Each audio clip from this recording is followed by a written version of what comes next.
Hello friends, good morning to everyone. Welcome to the online channel of Sarvopari Institute Morbi. Today we are learning about SY BCom and our subject is income tax. Okay. So હવે આપણે income tax માં જે topic explain કરવાનો છે that is important sections pertaining to assessment procedure and collection of tax. Okay.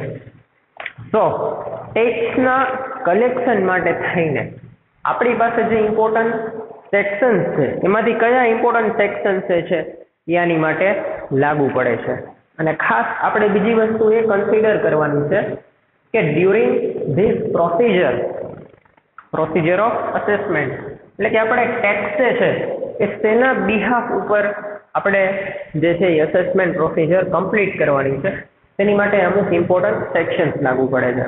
Okay, before we are going to the sections એટલે કે કલમ કે ઇન્કમ ટેક્સ ડિપાર્ટમેન્ટ જે છે એ આપણે ટેક્સનું વેરિયસ કાઇન્ડ ઓફ એસેસમેન્ટ કરીએ તેની માટે થઈને એક સ્પેશિયલ સેક્શન્સ જે છે એ ક્રિએટ કરે છે according to the company law, company ધારા મુજબ જે કાયદાકીય રીતે ટેક્સની અંદર પ્રોસિજર થવી જરૂરી છે. જેમ કે કોઈ પણ એમાઉન્ટ ઉપર જ્યારે ટેક્સ કાઉન્ટ કરવામાં આવે, જેમ કે આપણી ઇન્કમ ઉપર જે છે એ ટેક્સ ઇમ્પ્લાઇડ કરવામાં આવે, એજ્યુકેશન પર, નેક્સ્ટ આપણે ચર્ચા કરીએ તો કોઈ પ્રોડક્ટ ઉપર. તો નાના નાના એસ્પેક્ટ જો તમે કન્સિડર કરો તો ઇન એવરી મેટર કોઈ પણ પ્રકારે ટેક્સ ડ્યુટી જે છે એ તમારે પે કરવી જરૂરી છે, એટલે કે તમને કમ્પલસરી લાગે જ છે અને તમે પે કરો છો. એની અંદર મેઇનલી જો તમે કન્સિડર કરો તો બે પાર્ટ છે. હવે પ્રેક્ટિકલી તમને કદાચ ખ્યાલ હોય કે ન હોય, પરંતુ આપણી પાસે ડાયરેક્ટ ટેક્સીસ છે અને ઇનડાયરેક્ટ ટેક્સીસ છે. ઓકે, તો ડાયરેક્ટ ટેક્સીસની અંદર કઈ વસ્તુ આવે? હવે જ્યારે તમે કોઈ પ્રોડક્ટ પરચેસ કરો છો, હવે એ પ્રોડક્ટની વેલ્યુ આપણે કન્સિડર કરવાની છે. તો પ્રોડક્ટની વેલ્યુ જ્યારે આપણે કન્સિડર કરીએ ત્યારે એમઆરપી, મેક્સિમમ રિટેલ પ્રાઇસની એક્ઝેક્ટ આસપાસ જ તમને બ્રેકેટની અંદર જોવા મળશે. Inclusive of all taxes, INCL કરીને ઇન્ક્લુઝિવ એ બાંધી દીધેલો શબ્દ હશે, INCL પછી dot of all taxes, excluding of all taxes નો, ઇન્ક્લુઝિવ ઓફ ઓલ ટેક્સીસ. એટલે કે તમે કોઈ પણ પ્રોડક્ટની એમઆરપી જે છે પે કરો છો એની અંદર જે એમાઉન્ટ ઓફ ટેક્સ છે એ ઓલરેડી તમે પે સાથે જ કરો છો એમાઉન્ટની. તો તમે આ વસ્તુ તમારે કન્સિડર કરવાની છે જ્યારે તમે કોઈ પણ પ્રકારની પ્રોડક્ટ તમે પરચેસ કરતા હોય. યસ, તો તમારે બ્રેકેટમાં જોવાનું છે ઇન્ક્લુઝિવ ઓફ ઓલ ટેક્સીસ કરીને એક બ્રેકેટની અંદર નાનું એવું સેન્ટેન્સ હશે. એનો મિનિંગ થાય છે કે જે પ્રાઇસ છે એની અંદર જ જે વસ્તુ બનાવવા માટે લાગેલો ટેક્સ છે એની રકમ પ્લસ કરેલી છે. હવે પ્રશ્ન એ થાય કે ટેક્સની એમાઉન્ટ જાય ક્યાં? કેમ કે જ્યારે પ્રોડ્યુસર જે છે એ ગમે એ પ્રોડક્ટ પ્રોડ્યુસ કરે એટલે એની પાછળની જે પ્રોસિજર છે એની ઉપર એને કોસ્ટ ઓફ પ્રોડક્ટ જે છે એ કહેવાય છે. એ બનાવવાની પ્રોસિજર જે છે એની પાછળ જે ખર્ચ લાગે છે એ ખર્ચને કહેવામાં આવે છે કોસ્ટ ઓફ પ્રોડક્ટ. તો આપણે કોસ્ટ ઓફ પ્રોડક્ટ જે છે એ આપણે કન્સિડર કરીએ for the price of the product. હવે એની અંદર જે છે એ આપણે આપણું પ્રોફિટ માર્જિન પણ એડ કરીએ કે જે પ્રોડક્ટ બનાવવા પાછળનું જે લેબર વર્ક છે એ લેબર વર્કના ફોર્મની અંદર આપણે આપણો પ્રોફિટ અંદર ઇન્ક્લુડ કરી છીએ. આ એક કોમન પ્રોસિજર છે. હવે પ્રોફિટની સાથે એ પ્રોડક્ટ બનાવવા માટે થઈને તમે ગવર્મેન્ટ પાસેથી અમુક પરમિશન લેતા હો, ગવર્મેન્ટ તમને financial assistance in sum kind of cases provide કરે, પછી તમને એક્સપોર્ટ માટે થઈને સ્પેશિયલ બેનિફિટ મળે છે. તો આ જે તમામ પ્રકારની ફેસિલિટી જે છે એ તમને આપે છે, એના બદલામાં સરકાર કસ્ટમર સુધી પ્રોડક્ટ પહોંચાડવા માટે થઈને એના ઉપર ટેક્સની અમાઉન્ટ ઇમ્પ્લાઇડ કરે છે. તો એ જે ટેક્સની અમાઉન્ટ ઇમ્પ્લાઇડ કરે છે it is known as a taxes amount. Tax simple લેંગ્વેજમાં આપણે કહીએ તો that is amount of tax. Okay, તો હવે નેક્સ્ટ સ્ટેપ જે આપણે કન્સિડર કરવાનું થાય એ છે કે ભાઈ ઇન્ક્લુઝિવ ઓફ ઓલ ટેક્સીસ. તો હવે જે ટેક્સની રકમ છે એ પે કરવાની થાય ગવર્મેન્ટની. એ ઓલરેડી આપણે ગવર્મેન્ટને ટેક્સીસના ફોર્મમાં પે કરી દેતા હોય છે, અધરવાઇઝ એ ડાયરેક્ટલી જે છે એ ટ્રાન્સફર થઈ જાય છે ગવર્મેન્ટને. પ્રોડક્ટની અમાઉન્ટ આપણે રિટેલરને આપી છે, રિટેલર જે માલ ખરીદે ત્યારે એ હોલસેલરને આપે છે. તો આ એક પ્રકારની ચેન ક્રિએટ થાય છે. પરંતુ પ્રોડક્શન સ્ટાર્ટ કરવા માટે થઈને ગવર્મેન્ટ જે છે એની પાસે આપણે રજીસ્ટ્રેશન કરાવી છીએ, ફૂડ સર્ટિફિકેટ. તો આ તમામ પ્રકારની પ્રોસિજરમાંથી આપણે પસાર થાય છે અને ગવર્મેન્ટને જે તે ટેક્સ ડ્યુટી આપણે પે કરવાની થાય એ પે કરીને આપણે આ પ્રોસિજર કમ્પ્લીટ કરી શકીએ છીએ. So that it is known as amount of tax. તો આ રીતની પ્રોસિજર તો ખાલી આપણે ઇન્ડિવિજ્યુઅલ પ્રોડક્ટની અંદર કરી. આ સિવાય પણ ઘણી બધી પ્રોડક્ટની અંદર આ પ્રકારની પ્રોસિજર આપણે ફોલો કરવી પડે છે. ઓકે, કઈ રીતે આપણે જોઈએ તો આપણે ખાલી આની અંદર સ્ટડી કરવાના છે કે કયા કયા સેક્શન્સમાં કયા કયા ટેક્સને કયા કયા સેક્શન લાગુ પડે. Section 139 number 1 section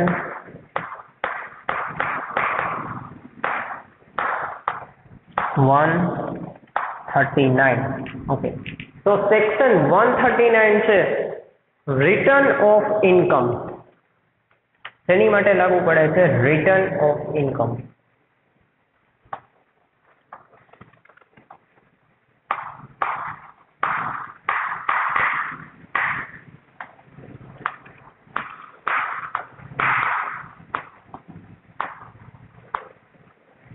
number 2 section 139A.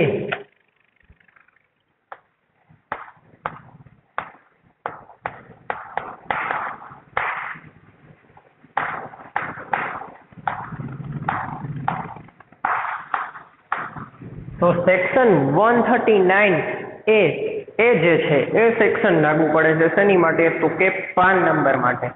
પાન નંબરનું ફૂલ ફોર્મ છે પરમનન્ટ અકાઉન્ટ નંબર.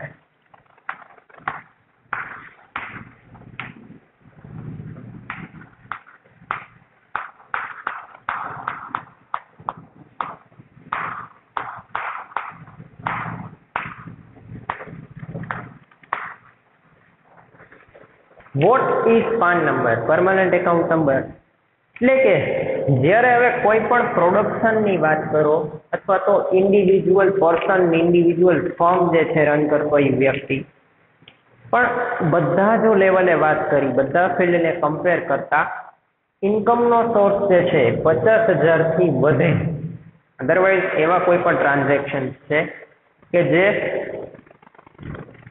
અમુક જે છે એના ઉપર ટેક્સ લાગુ પડતો હોય, અમુક ગવર્મેન્ટના અંડરમાં થતા હોય, અથવા તો કોઈ બ્રાન્ડેડ કંપની લોકલ લેવલ ઉપર જનરલી ઓછું જોવા મળે છે, પણ જે ઈ ફાઇલિંગ રિટર્ન કરે છે એ લોકો આ વસ્તુની ખાસ સાવચેતી રાખે છે કે ભાઈ 50,000 થી જો લિમિટ ક્રોસ થાય ત્યારે પરમનન્ટ એકાઉન્ટ નંબર જરૂરી છે. જો તમે એક ટેક્સ પેયર છો, otherwise your age is above 18 years, તો તમારું પરમનન્ટ અકાઉન્ટ નંબર નીકળે. ઘણા લોકો એવું માને છે કે પરમનન્ટ એકાઉન્ટ નંબર ઉપર બી સરકારની વોચ રહે છે એ વ્યક્તિ ઉપર અને એ વ્યક્તિના અકાઉન્ટના ટ્રાન્ઝેક્શન ઉપર. તો ધેટ ઇઝ વેરી ગુડ. એક રીતે તમે જુઓ તો સિક્યુરિટી, પણ આમાં તકલીફ કોને થાય? બ્લેક મનીના કોઈ પણ ટ્રાન્ઝેક્શન હોય એટલે સાચી આવક જો ચોપડે ન બતાવતા હોય તો આવા વ્યક્તિઓને આનાથી તકલીફ થઈ શકે છે. તો સેક્શન 139A કે જ્યારે તમારા અકાઉન્ટ અથવા તો ટ્રાન્ઝેક્શનની લિમિટ 50,000 અપ ક્રોસ કરવામાં આવે ત્યારે તમારે જરૂરિયાત પડે છે પરમનન્ટ એકાઉન્ટ નંબરની. નેક્સ્ટ છે સેક્શન 140 નંબર 3.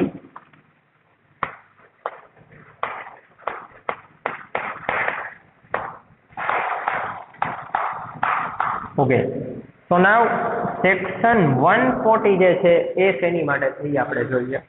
તો section 140 is for return by whom to be verified.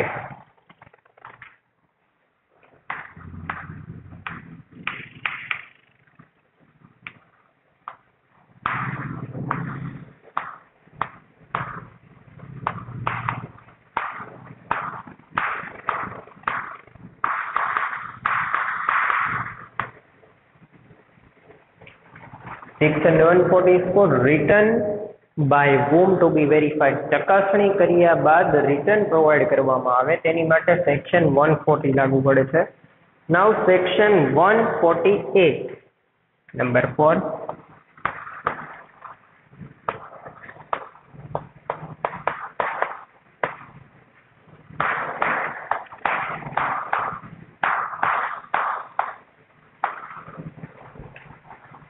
So section 148 is for self-assessment. સ્વમૂલ્યાંકન.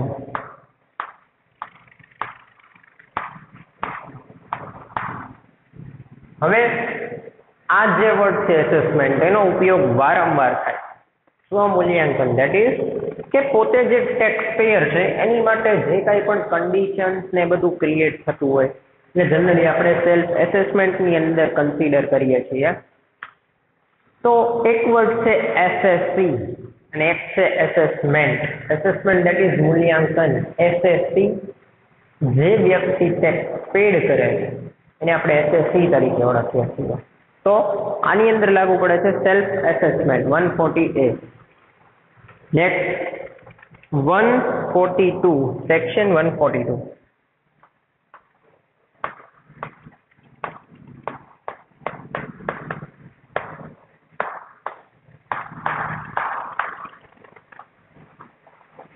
હવે સેક્શન 142 છે તેની માટે લાગુ પડે છે તો કે ઇન્ક્વાયરી બિફોર એસેસમેન્ટ.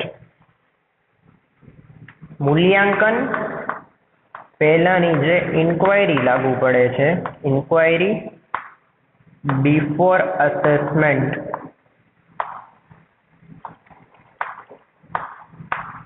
મૂલ્યાંકન પહેલા જે કોઈ પણ તપાસ કરવામાં આવે એને ચેકિંગ અથવા તો ઓડિટ કહેવાય છે.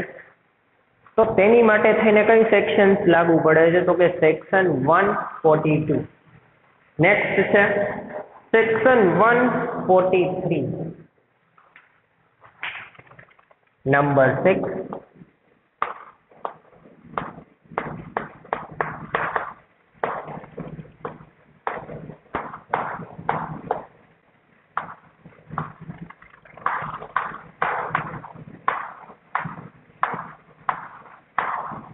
only assessment. Section 143 is for only assessment એટલે કે મૂલ્યાંકન. but during the year આપણી જે કાંઈ પણ ઇન્કમ છે એ ઇન્કમ ઉપર ઓવરઓલ એમાઉન્ટ અને ડિસાઇડેડ રેટ કોડિંગ એટલે કે જે આપણે ગવર્મેન્ટના રૂલ્સ એકોર્ડિંગ પે કરવાનું થાય. જેવી રીતે અત્યારે જીએસટી ના સ્લેબ્સ છે એવી રીતે પહેલા જે છે એ product wise different types of taxes જે છે લાગુ કરવામાં આવતો જેના લીધે શું થતું એક કોમ્પ્લેક્સિટી ક્રિએટ થાય. હવે કોમ્પ્લેક્સિટી ક્રિએટ થાય એટલે ટેક્સ કાઉન્ટ કરવામાં ખૂબ જ મુશ્કેલ થાય. તો એ પ્રોબ્લેમ્સ ક્રિએટ ન થાય તેની માટે થઈને ફિલ્ડ વાઇઝ જીએસટી સ્લેબ જે છે ઇમ્પ્લિમેન્ટ કરવામાં આવ્યા, એપ્લાઇડ કરવામાં આવ્યા. So that it is known as a assessment. Next છે આપણી પાસે સેક્શન 144.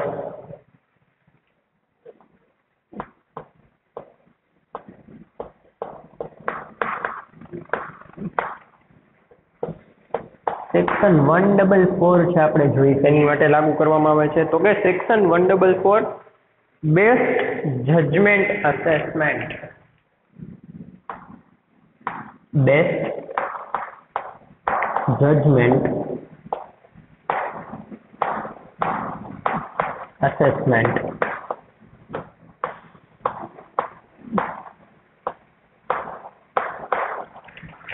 હવે જ્યારે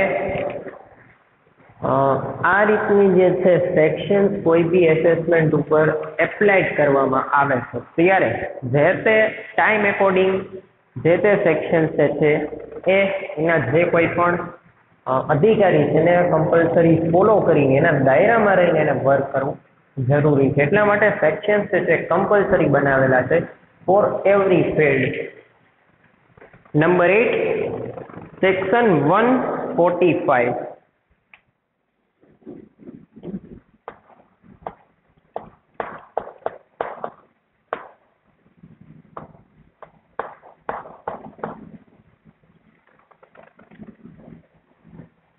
Section 145 is applied for method of accounting.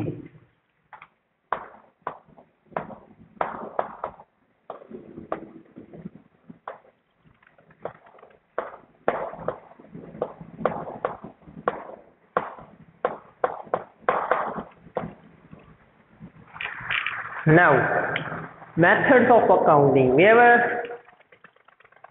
limited methods of accounting. જ્યારે આપણે આને ફોલો કરવાની થાય કે કયા બેઝિસ ઉપર આપણે જે છે એકાઉન્ટ મેન્ટેન કરીએ છીએ. We have a lots of method to maintain the account. Okay, that is also vertical form, and another if we are talking about that it is horizontal form. So we have a various kinds of form to maintain the accounting record. So it is known as a method of accounting. So in this way આપણે consider કરવાની છે total 8.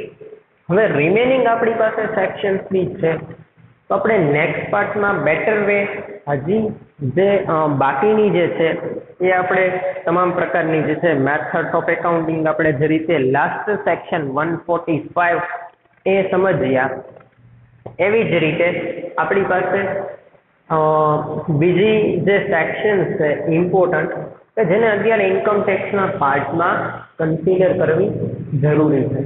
Otherwise આપણે એમ પણ કહી શકીએ કે આપણું heading શું છે? આપણું હેડિંગ છે કે important section pertaining to assessment procedure. Yes, જ્યારે આપણે ઇન્કમ ટેક્સ અસેસમેન્ટ કરતા હોઈએ કે વેરિયસ ફિલ્ડ એકોર્ડિંગ કયા રેટ્સ છે, ઓકે, કયા ફિલ્ડની અંદર કેટલા ટકા ટેક્સીસની જે ડ્યુટીઝ આવે છે. અધરવાઇઝ એ આની માટે થઈને એક એસેસમેન્ટ ઓફિસર અપોઇન્ટ કરવા પડે છે જેની માટે સ્પેશિયલ સ્કિલ એની રિક્વાયરમેન્ટ પડે છે. અને collection of tax that is, હવે વેરી ફર્સ્ટ તો એ વસ્તુ આપણા માઇન્ડસેટમાં ક્લિયર છે કે આ જે ટેક્સની પ્રોસિજર છે એ ટોટલી લીગલ પ્રોસિજર છે. Because of why? તો આ જે ટેક્સની એમાઉન્ટ છે એના બદલામાં તમને જે કાંઈ પણ એવિડન્સ મળે છે that is totally legal evidence, legal document. And as a SSC તમારા એકાઉન્ટિંગ રેકોર્ડ, તમારા ફાઇનાન્શિયલ રેકોર્ડ એ ગવર્મેન્ટ પાસે સેફ પ્રોસિજરની અંદર સેવ થયેલા રહે છે. અધર વર્ડ્સમાં જો આપણે વાત કરીએ તો જ્યારે આ પ્રકારના રેકોર્ડ્સ મેન્ટેન કરવામાં આવે છે તો ઇન ફ્યુચર કોઈ બી ફાઇનાન્શિયલ ઇમ્પોસિબિલિટીઝ છે ક્રિએટ થવાની સંભાવના રહેતી નથી. તો આ સેક્શન છે જે ખાસ કરીને એની જરૂરિયાત પડતી નથી. ઓકે, નથી મીન્સ અનનેસેસરીલી સેક્શન્સ ક્રિએટ કર્યા, I don't want to say that, but it means કે જો સેક્શન્સ એકોર્ડિંગ છે તો ડિપાર્ટમેન્ટ પોતે ગવર્મેન્ટના બનાવેલા સેક્શન્સ એકોર્ડિંગ ટેક્સનું જે કલેક્શન કરે છે તો પ્રોપરલી એ રેકોર્ડ્સ જે છે મેન્ટેન કરી શકાય છે. હવે જો એ રેકોર્ડ્સ જે છે પ્રોપરલી આપણે મેન્ટેન કરી શકશું તો સેકન્ડ પાર્ટ એ છે કે પ્રોપર મેનરની અંદર કલેક્શન ઓફ ટેક્સની એમાઉન્ટ લાસ્ટમાં ગવર્મેન્ટ પાસે જે ફાઇનલ ફિગર જે છે મળી શકશે. એન્ડ ઓવરઓલ જે ટેક્સ છે એ એના દ્વારા પબ્લિકને સર્વિસ પ્રોવાઈડ કરવામાં આવે છે. પરંતુ ક્યાંક ને ક્યાંક વચ્ચે ચેન્જ તૂટે છે બીકોઝ ઓફ આપણે એવું કહી શકીએ કે લોકોની બેદરકારી, વન ટાઈપ ઓફ લાલચ, અથવા તો તમે કંઈ પણ કહી શકો. પણ અહીંયા તમે એક વસ્તુ કન્સિડર કરો છો કે according to this section, and જો આપણે સેક્શન્સને પણ કન્સિડર ન કરીએ તો according to the legal process of government, taxpayer have to pay their tax honestly. સો આપણે આ મેઇન ઓબ્જેક્ટ જે છે સેક્શન ફોલો કરવા પાછળનો એ છે કે એક હેબિટ ક્રિએટ થાય, good habit for paying the tax. So this will all the necessary section for collection of tax and to pertaining assessment properly. Thank you.